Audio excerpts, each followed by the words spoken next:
Sir Eugene of the RTCNC, and of course, all our colleagues here in TESDA and from the TCL, and of course, from our media friends from media.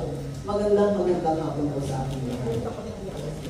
First of all, in behalf of TESDA NCR Regional Director, I'd like to congratulate both the TCL and the NCR Regional Training Center for the meaningful partnership that we have this afternoon.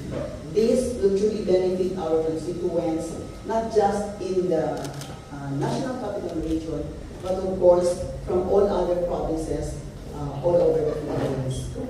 Maraming salamat sa inyo for this, for the equipment that you have donated, and for the possibility that you have created for all our kababayans.